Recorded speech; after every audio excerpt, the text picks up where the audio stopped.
This is Anupama Puranik, and I represent the healthcare practice at Russell Reynolds Associates for Southeast Asia. Joining me in conversation is Dana Krueger, who leads this practice for us globally. And we are today in conversation with Sanjay Prabhakaran. He is the Asia-Pac president for Hologic, a company that's in diagnostics and medical imaging solutions. And he is also on the board of APACMed, which is the leading organization that brings all the medical businesses together. So thank you, Sanjay, for joining us today. It's a pleasure having you here with us. And you mentioned when we spoke briefly some time ago that you have also recently launched a new diagnostic kit for COVID-19. So love to hear from you a little bit about what's the journey been for you and your team with Hologic in the region through the last couple of months of this pandemic. Thank you, Anu, and thank you, Dana, for the invite to have this conversation. This is a challenging situation, and clearly it's the adversity that none of us would want to encounter or face with. But having said that, when you're faced with adversity, you've got to figure out what can be done. And we're very fortunate as a company that we have the ability to think of solutions to this problem. And we are a diagnostic company with significant experience in the molecular diagnostic space, where we have a lot of our focus on women's health assays that we do on the flu panels for respiratory. So that has given us a lot of background and experience. And as the COVID situation developed across the globe, our scientists, our R&D groups were all able to rally together, harness the power of the organization, and be able to come out with the solution that is helping us now bring more testing capacity and capabilities to the global audience. One of the strengths we have is our Panther footprint. So Panther is an instrument that is used for molecular diagnostic assays. And we already have a footprint across the globe, a large footprint, and also in the region. And the ability of this is to automate the test, which in the current scenario has a lot been in manual or semi-automated versus getting into a fully automated mode, which has the least amount of manual intervention. And, there's been a lot of press, as you heard our CEO talk about it in different forums. We've also been able to visually show how easy the collection of the swab is to the test. And the first assay results are available in 3 hours. So that's the first result you can get. And then it's kind of a throughput that is running pretty quick enough to get almost close to 1,000 tests done a day on one of the systems we have. So that's really been a strength that we bring in. Our goal as a company would be to see how quickly we can test, diagnose who are positive on COVID and see how we can get them to a point where possibly they get the right treatment and get this world back to what I would call as normalcy. Because this is really the biggest challenge that we are all faced with, as we are all awaiting a vaccine somewhere in the midst, but knowing that that's going to take some time. And the best we can all do is increase the diagnostic testing capability in all our countries. Hopefully, there are therapeutic options that today are working well, as we see a lot of patients who are tested positive for COVID are able to get back home and recover very well. And in due course, I'm sure there'll be a vaccine too. But if we wait for the vaccine alone, it would be a pretty long wait across the globe for everyone. Sanjay, tell us a little bit more about this harnessing the power of the organization, because I think we're hearing from leaders across the healthcare ecosystem that there has been a real answer to the call to arms in many different ways that was unexpected, and certainly unexpected in terms of how quickly that's all come together. Help us peek into Hologic and what you actually meant by saying we were able to harness the power of the organization. For a start, we have the technical expertise in this space. So it would be very difficult for somebody who's not had any molecular experience to just jump in straight and say, okay, we can develop an assay. I think our expertise already resides in this space where we have significant amount of years of experience. And we constantly are coming out with new assays to diagnose various whether sexually transmitted diseases to cervical cancer screening. So we have been in this space for quite some time. When the COVID situation arose around the region, we found that we did have the basic ingredients within our organization. And pulling together a group of people, it was very quick that our diagnostic division leader, Kevin Thornell, as well as with the oversight from the CEO and the exec committee, were able to pretty quickly give in the resources needed to make it happen. And that responsiveness, which is really that whole speed and agility that we saw coming through in a mid-sized organization like ours, which was not as well known, I would think, compared to many of the other bigger names that some people are more familiar with. The Hologic name may not be as familiar in the diagnostic space unless you're from the specific area. We found that a lot of people were very surprised to see a company like us come in pretty quickly and not only say that we do have a high throughput assay with the first one. And then we recently also launched a second assay. So we have two assays now, which clearly the ability to bring people together, make it work, and then ramping up the capacity for supply across the globe. It has not been anything less than a challenging task, but at the same time, this is really about turning the adversity or a crisis into an opportunity as we saw it fit at this point of time. And from a leadership perspective, you mentioned that the CEO and the business head worked rapidly to provide the resources necessary to make this all happen. But did you see them, or did you yourself change your leadership approach in any way to help make this happen?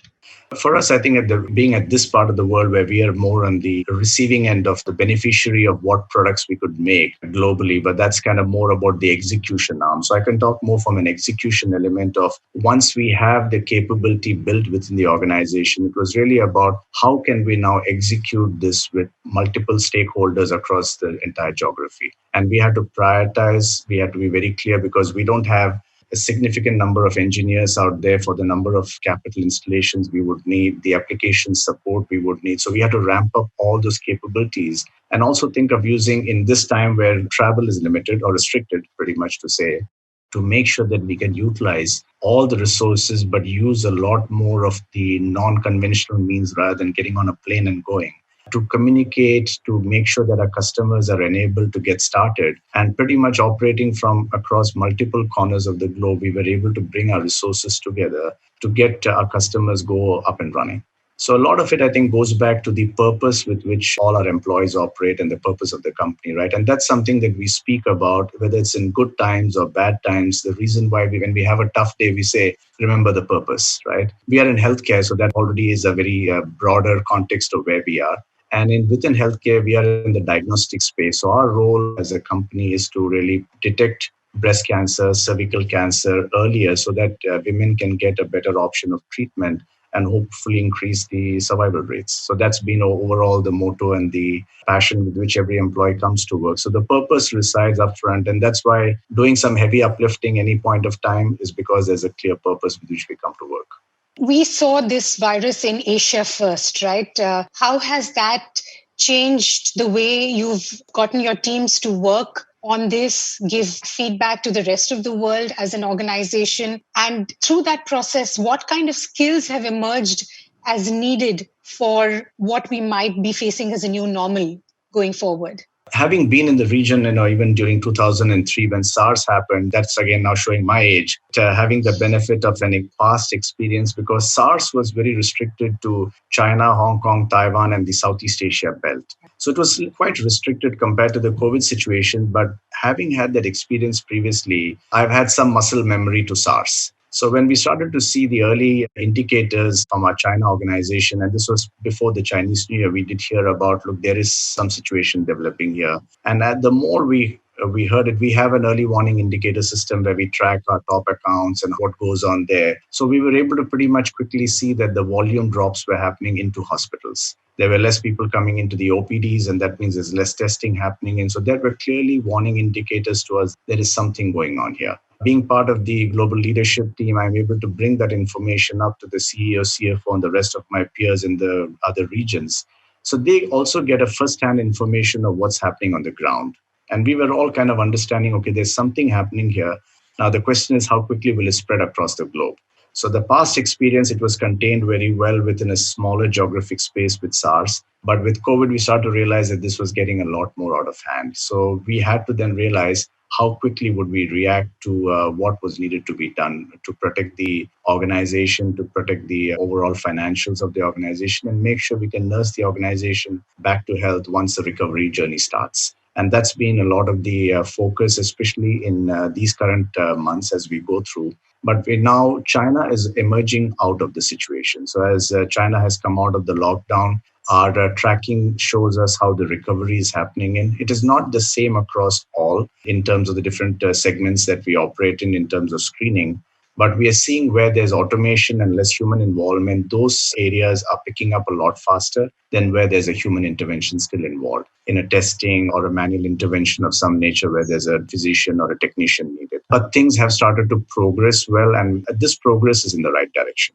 But across the region, we still have countries, as China is coming out of lockdown, we have others still in lockdown or at some varying stages. So this is the information sharing we're able to do pretty much on a real-time basis upstream. And that coupled with the insights, what we all read, what we all are getting from multiple sources, has allowed us to have good ability to understand the scenario, be able to do our own scenario planning, and then able to then respond to it adequately. And just following that up on the skills that you're seeing emerge as a result of this, right? What is that looking like for what tomorrow might really look like for us as an industry, or the new normal as people are calling it?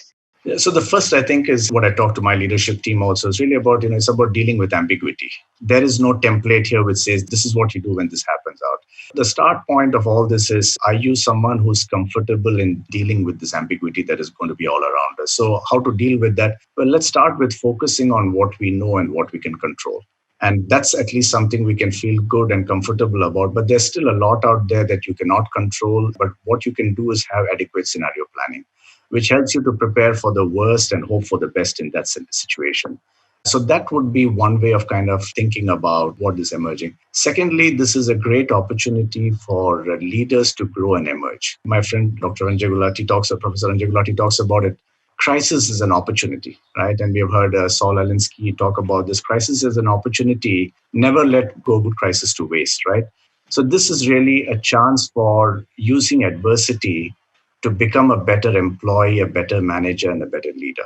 And we've all been in a certain way of how things operate, but this shakes us out from our slumber, as we say, and needs us to reinvent ourselves, relook at what we've been doing, and in a way kind of repivot ourselves to how we should go forward. These are a few things, at least, I would kind of bring about for leaders to start thinking in this situation. And when you get a lot more comfortable in your skin in this space, then it's really about making sure that you can communicate, you can engage, and you can connect with the broader audience of your organization. Because as we know, when we look at employees in various levels of our organization, there are a lot of emotions running through an employee across the different countries. People are worried about their jobs, people are worried about their health.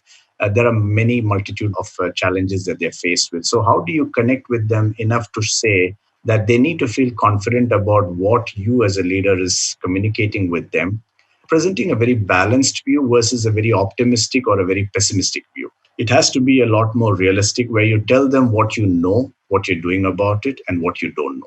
So that brings in a lot of clarity into the conversation so that people do understand where we stand. So a lot of my communication with my team, multiple modes of communication, starting off with, having employee town halls on video calls like this, where they can see, feel, engage, and you can connect with them, the ability to ask questions and have the conversations. But we also know in larger audiences, sometimes people don't feel comfortable enough to bring out all their questions. So then doing small virtual coffee sessions where you have smaller groups of 4 or 5 or 8 people together, and you have the ability to connect and engage with them. That's where a lot more questions come out. And then having the kind of regular updates via emails that go out, which in that way you share with them is what's happening, what's the current progress, and ending it off with at least the hope. There has to be hope in the message at the end of it. Because if you don't have hope, people are going to just read it as a newspaper story of what the data is at that point, right? So our goal as leaders is to state the facts, what are we doing about it? But at the end of it, I also try to send out a part of it which says, look, I have been there in the past. Here's my experience of how we came out of SARS as one example. So at least it shows them that as leaders, we have all been there. We know what it looks like. Yes, it is a new situation, but at least we know how to deal with this, and we will come out of it a lot better, stronger. Communicating to them how we have now come out with these assays and are helping the world get back to normal as quicker as we can, and connecting back to the purpose. So these are, I think, ways that we can all connect and engage with our employees. And I'm sure they still have a lot of questions. They'll still have a lot of concerns. But every day that they see we making progress in our discussions with them, the openness of dialogue with their managers, I believe is making it a lot less stressful. So if I look at the stress that I saw maybe in employees 2 months ago is a lot lesser today. And that's because of how we are messaging out, how our CEO communicates very regularly on video messaging across a broader audience. And we have a lot of leaders who are all reaching out and connecting at various levels. So hopefully this is all helping our teams feel a lot more comfortable. Very inspirational. And what I love particularly is how you've identified the purpose at the center of everything you do, but also that Hologic is part of the solution as we're coming out of this. What do you see as Hologic's role longer term as we think about emerging from this fully and managing this particular disease, or even anticipating, God forbid, other pandemics or threats of pandemic? We have been in this situation before. We have been there when dengue has happened before. So we have been in the midst of many other pandemics previously where we have come out with solutions. And this is most probably the one that has seen the larger scale. So it has also helped us develop a lot of our own capabilities internally and externally with many of our customer base that traditionally saw us in women's health and now are seeing us much more broader than women's health in there. But I don't think it fundamentally changes the core of what we've been doing as a company, where we are a company that's focused on women's well-being. Right, and clearly that's been our entire focus. So whether it's in our breast cancer screening with our mammograms, which we do, or with the cervical cancer screening, we've really been focused a lot of trying to make a difference in women's lives. That I don't think fundamentally is going to change when we come out of this pandemic. That is the strategic direction which will continue to be the focus of all what we do and the products we bring in and the technologies we bring in there. The good thing I would say is a lot more people today. So maybe just recalling an anecdote. When 4 years ago, when I was approached to join Hologic, it is interesting that I had never heard the name of Hologic, even though I had been 25 years in healthcare in the industry. Today, and so whenever we've been doing recruiting, and after that, when I've recruited for leaders within the region, there are times I've asked, have you heard of Hologic? And the answer was no. So today, I can say maybe one positive coming out of this whole story is when tomorrow we recruit talent from outside, I'm sure many of them have heard the name Hologic, because when they Google Hologic, it'll pop up very quickly with all the good that we have done during the pandemic. So there is a positive in that sense. Thank you, Sanjay. Really interesting conversation. On behalf of Anupama and myself, look forward to staying in touch. And thank you again for your contribution. Thank you, Dana, and thank you, Anupama. Thank you very much.